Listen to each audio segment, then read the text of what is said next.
Heaven Official's Blessing. Chapter 69. Audio source: WuXiaWorldAudiobook.com. Fishing for offerings. Boer meets Crown Prince. Unveil. Along with the strong, spirited call, an enormous red brocade fell to the ground. A roaring cheer exploded from the crowd of thousands. This was a golden divine statue of the Crown Prince. A sword in one hand, a flower in the other, symbolizing the power to end the world, but with a heart as gentle as the flower. The face of that statue was soft and beautiful, the brows long and elegant, lips thin and clean, slightly curved, as if smiling. Affectionate but not coquettish, fierce but not heartless. It was a compassionate and handsome face. This was the 8,000th temple of the Crown Prince within the Xianli Kingdom. 3 years after Ascension, there were 8,000 temples raised in his name. Such a passionate following was unseen in history and likely would not have any more like it in the future. The one and only. However, this 8,000th temple didn't have the most glamorous divine statue of the Crown Prince. Atop Mount Taikang, the summit where the Crown Prince resided in his youth during Trang was renamed the Crown Prince Summit. It was where the first Xianli Pavilion was built. Once the first divine statue of the Crown Prince was sculpted, it was also there where the king personally unveiled it. That divine statue of the Crown Prince was 5 meters high, its craftsmanship legendary. It was built of pure, solid gold, truly an invaluable, golden body. Within the Xianli Pavilion, devotees were endless, breaking through the threshold. The incense vessel before the pavilion were stuffed with incense, long and short. And the donation box was also much bigger than the average donation boxes in other temples, because if it wasn't built big enough, it would be full of offerings before the day's over, and those who come after wouldn't be able to donate. In the courtyard of the temple was a clear pond, also filled with coins, shimmering brightly in the water. Many of the turtles residing in the ponds didn't dare to peep their heads out anymore from all the coins that were thrown by the devotees, many bouncing off their shells. No matter how the cultivators asked the people not to do so, they were fruitless. Within the massive red walls of the temple were planted full of plum trees. The branches tied with countless bright red ribbons of wishes, painting an impressive scenery of flowing red amongst a sea of blossoms. As for the interior of the temple, Xie Lian was seated just below his divine statue, watching over the crowd. No one could see him, but he could see and hear their chatter. How come the temple of the Crown Prince doesn't have prostration cushions? Yes, even the temple master said we can't prostrate. The temple's already unveiled, so why can't we prostrate? Another said, this must be your first time at the Xianli Pavilion. The Xianli Pavilions are all like this. I hear after His Royal Highness ascended, he sent dreams to many temple donors, to the temple master, telling them not to have the devotees prostrate. So, none of the temples of the Crown Prince have anywhere you can prostrate. Although no one could see him, Xie Lian still nodded his head. However, a few others laughed. What's the logic in that? Aren't we meant to prostrate before gods? That must have been a rumor. Xie Lian, another added. That's right. We must kneel. Only kneeling can show our sincerity. Thus, one took the lead and knelt down, and soon after, a large number of others followed suit and knelt down on the ground. Hundreds and thousands of people squished inside and outside of the great hall and started kowtowing before the divine statue. Their forms rising and falling, muttering and silently praying for blessings. Xie Lian quietly hid. Never mind, we'll take it slowly. The next moment, a large wave of noise came at him from all around. Achieve a high rank. A high rank. This year I must achieve a high rank. If I obtain it, I will return my gratitude. Pray for safe passages. The girl I likes my Shishang. Please make him uglier. Please, I beg you. I won't believe I still can't give birth to a fucking chubby brat.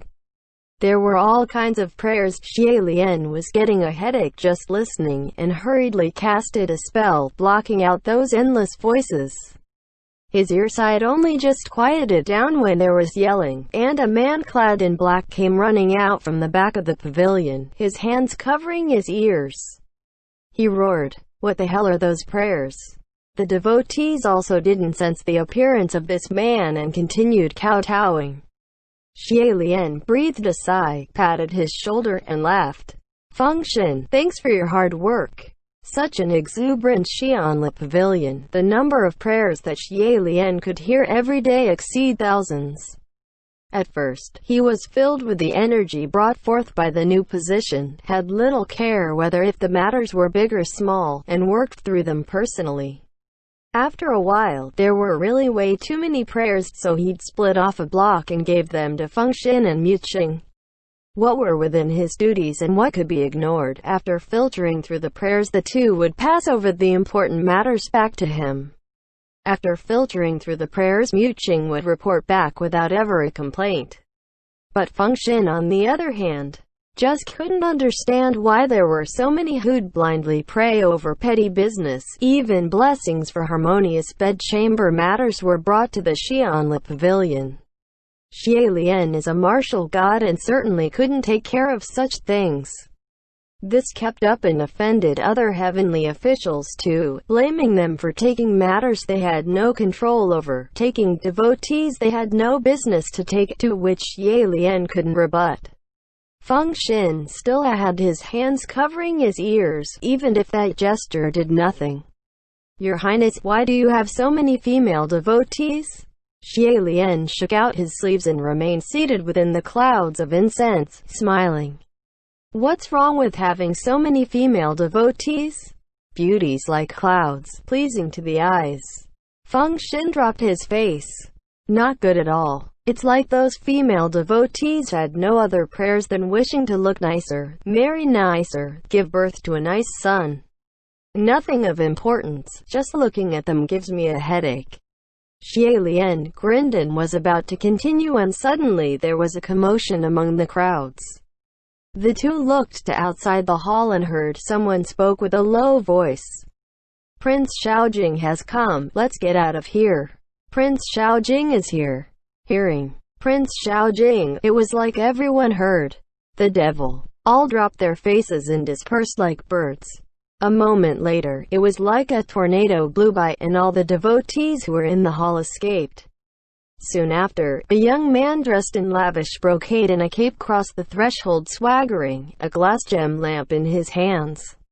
Without looking at his eyes, his face resembled that of Xie Lian, but seeing the eyes, one would think him overly cocky. It was none other than Qi Rong. Qi Rong had reached the age of 17-18 by now, his face broadened, his disposition much more mature, and finally had an air of nobility. He entered through the doors but didn't allow any of his attendants to come in. He held that lamp with both his hands and knelt down on the clean floors of the hall, his cape fluttering down. He raised the lamp to his forehead and solemnly prostrated. The two on top of the altar shared a look. Feng Xin smacked his lips and Xie Lian understood the annoyance in his eyes. 3 years ago when Xie Lian first left the royal capital to travel the world, Qi Rong was still in detention. After his return, he hadn't yet had the chance to see his little cousin before he soundly ascended that very night in his sleep. Within those 3 years, Xie Lian sent a number of dreams to his parents, to the head priest, and a few others. He sent one to Qi Rong once, admonishing him to be kind to others from then on, to keep his behavior in check and not to cause trouble. Thus, Qi Rong had been doing his utmost to build temples everywhere, offering donations and lamps for good merits. Although he worked hard, sincere to the bones, but he would still stir up trouble every now and then, and it would be Feng Xin who had to go clean up after him. Because of this, Xie Lian could understand Feng Xin's annoyance. On the floor, Qi Rong finished paying his respects and started wing. "Cousin Crown Prince, this is the 500th lamp I've offered. I'm such a loyal little brother, when will you come see me? Even a dream is fine. Uncle and Auntie both miss you dearly, but you only ignore us. Truly high and mighty and cold." He did not notice at all that Feng Xin was right there, reminding Xie Lian, "Don't pay attention to him. The Heavenly Emperor had told you that unless it's a matter of importance, heavenly officials are not allowed to show themselves privately before mortals. Families must be avoided." "Don't worry, I know," Xie Lian said. Qi Rong rose to his feet holding that lamp, reached for a brush and started writing on that lamp with his head lowered. Xie Lian and Feng Xin felt bad, so they approached to see what he was writing. Seeing that it was something normal like pray for the country's prosperity and blessed climate, etc., and not praying for some family to be beheaded before the marketplace or some such, the two breathed a sigh. Watching Qi Rong write so carefully and properly, Xie Lian was reminded of something. When Qi Rong first returned to the palace with his mother, there was once a group of royals and nobles mounted Mount Taiking to pray for blessings.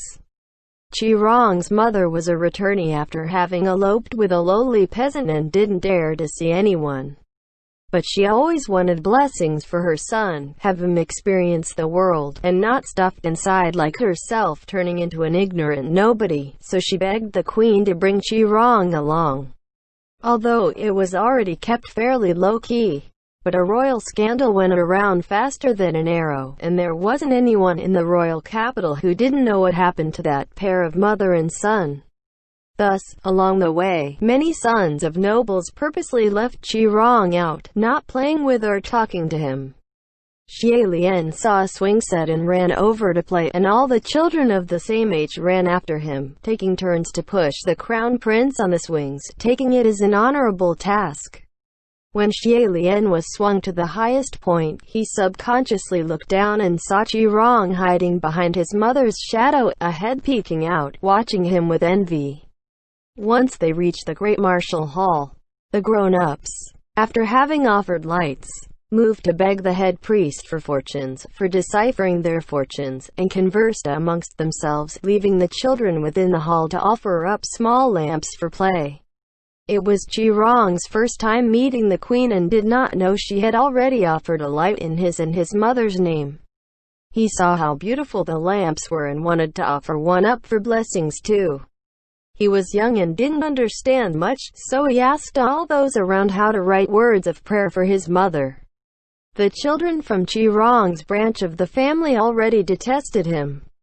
Under the influence from their elders, they all thought that mother and son had shamed the family, so they intentionally tricked him. When Xie Lian finished writing on his lamp and put down the brush, he heard malicious giggling from behind. And when he turned his head, he saw Qi Rong with his hands covered in ink, held a lamp like a precious treasure, his face full of smiles, about to offer the light. Yet on that lamp, the words, "Pray my mother and I pass away to the heavens," Qi Rong, were written in ugly scribbles. Xie Lian broke that lamp on the spot, furious and outraged. He wasn't very old at the time, but all the noble young men and children were terrified, prostrating on the ground, afraid to speak. After contenting himself, Xie Lian personally rewrote prayers on a new lamp for Qi Rong, and no one dared play any tricks after that. Later, when they descended the mountain, Xie Lian went to swing on the swings again. This time, Qi Rong emerged from behind the queen and pushed him. He was shorter than Xie Lian, but he pushed especially enthusiastically, still gazing at him from below, only this gaze had changed into one of worship. After that, he became Xie Lian's tail, wagging behind his cousin crown prince. It must be said that Qi Rong had once been somewhat normal, but somehow had become more and more off the track along the way. However, in those 3 years, there were too many people and too many matters Xie Lian must care for, and had no time for relations of old, and certainly didn't know whether if Qi Rong had matured. While he was still reminiscing, Qi Rong had already offered his light and was getting ready to leave the hall. Unexpected, as he backed away, he bumped into another. Qi Rong staggered, then whipped around, and started cussing without even seeing who it was. "What the hell? Are you blind, or did you die on the spot forgetting to move?" The moment he opened his mouth, Xie Lian and Feng Xin both covered their faces, thinking, he hasn't changed at all, still the same. Maybe it was because he lived with his father until he was 5, and couldn't help but be influenced by the rowdy market environment and his father's violent temper. But even after, when the queen patiently tried to educate Qirong, the moment he gets agitated by the head priest's words, he'd reveal his true form. The one who bumped into Qirong was an unkempt young man, of 24 or 5 years, carrying a simple satchel, his straw slippers so worn it was almost rimless and baseless, covered in dust. However, even though this young man was wan and sallow, his lips dried and cracking, his form slumping, his face was bright, thin but not weak, and his eyes were shining bright. "What is this place?" he asked. "This is the Xianla Pavilion, the temple of the Crown Prince," Qirong replied. That man started mumbling. "Temple of the Crown Prince? Crown Prince? So this is the palace." He saw the divine statue inside, the gold reflecting on his face, and he asked again, "Is that gold?" Seeing how glamorous the pavilion was, he had taken the temple as the royal palace. A guard approached to chase him away, and Qirong said, "Of course it's gold. The temple of the Crown Prince is a temple, not the pavilion at the imperial palace. You don't even know where you are. Where did you barbarian come from?" "Then where's the palace?" that man asked. Qirong squinted his eyes. "Why do you ask?" That man replied in a serious tone. "I need to go to the palace and see the king. I have something to tell him." Qirong and the guards burst out laughing, their expressions condescending. "Where did this country bumpkin come from? You wanna do what at the palace? Want to see the king?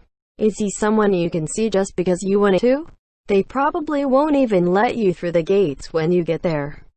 That man didn't seem to be affected by the taunt. "I'll go try. Maybe it'll work." Qirong laughed. "Then go try." Then he raised his hand and purposely pointed in the wrong direction. "Thanks," that man said, adjusted his satchel, then turned to walk out of the hall. When he reached the stone bridge, he suddenly stopped in his step. Through the clear pond water, layers upon layers of coins could be seen sunken below. That young man seemed to have pondered for a moment, and the next second, he leapt over the bridge railing and jumped into the pond. He was agile and skilled. Once in the pond, he bent down and started fishing up bundles and bundles of coins, stuffing them into the satchel in his arms. Since they had never seen anyone who dared rob the offerings of a god, Xie Lian and Feng Xin were both stunned. Qirong was also taken aback and immediately erupted in anger, rushing to the bridge and slapped at the railing, yelling, "What the fuck? What are you doing? Someone pull him out. What the actual fuck?" A number of guards immediately jumped into the water to pull that young man out, but unexpectedly, he was also quite skilled, throwing punches and kicks, not letting anyone close. Qirong was jumping up and down enraged, and none of the cultivators in the yard could do anything. That young man fished up a bag full and heavy with coins, carried his satchel anew and was ready to climb ashore, but accidentally stepped on moss. His feet slipped, and fell back into the waters in a large splash.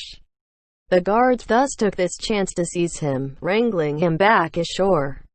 Qirong raised his leg to stomp, yelling, "You dare steal this money!" When Qirong raised his leg, Feng Xin was already standing on the side, catching the right moment, and blocked, so it looked like Qirong's stomp was vicious, but it actually landed lightly. Although Qirong couldn't see the one playing tricks, he still felt something was off, like a ghost clinging to his leg. He kicked a number of times and it was the same feeling, making him feel rather lousy. That young man seemed to have choked on water and coughed a few times. "That money was just lying there in the pond. Why can't I use it to save people?" Qirong, unsatisfied by his kicks, finally stopped from irritation. "Save who? Who are you? Where'd you come from?" He only asked so he could sentence that young man to a crime and throw him into prison, but that young man still answered honestly, "My name is Leng Ying, I'm from Yang'an." We're going through a drought, there's no water, the crops won't grow, and everyone's starving because there's no income. There's water here, and food, and money. You use gold to build statues, throw coins into water, so why can't you share some with us? Yong'an was a large city within the Xianli kingdom. Xie Lian rose to his feet, his expression serious. Feng Xin, there's a drought in Yong'an. How come I didn't hear of this? Feng Xin turned his head back. I don't know. I didn't hear anything either. Let's ask Mu Qing later. End chapter.